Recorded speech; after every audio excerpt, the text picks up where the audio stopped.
On camera, in prime time, inside the US Capitol, what was supposed to be a very formal, very carefully scripted night, it turned into political flashpoint. And you know what the setting was? The State of the Union address. Speaker, US President Mr. Donald Trump. Audience, lawmakers from both the parties, cabinet members, judges, and millions of Americans who are watching live. Well, the Chamber of United States Congress, it was packed. Applause lines were expected, policy promises were prepared, supporters were really ready to cheer. And then, voices cut through the speech. From the Democratic side, two familiar figures, they stood out. Ulhan Omar and Rashida Tlaib. They did not stay silent, they interrupted. And you know what the topic of the moment was? Immigration, sanctuary city policies, and border enforcement. US President Mr. Donald Trump, he was defending his administration's approach. That's when the shouting began. Well, accusations rang out. Claims that policies had harmed Americans, claims that lives have been lost. The chamber, it grew louder.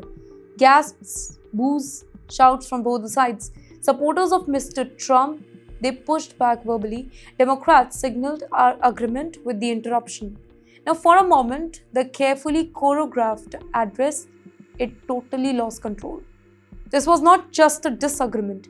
It was confrontation in front of cameras, in front of the nation, and in the middle of one of the most important annual speeches in American politics.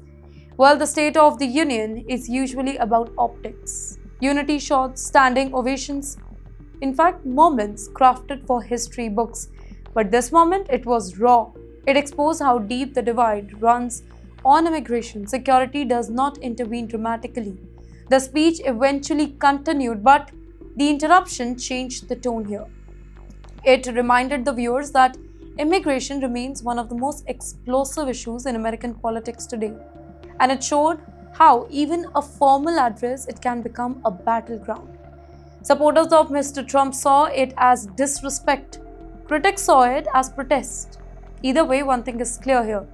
The political temperature in Washington is rising, and even the most scripted night of the year, it can turn into headline-making chaos.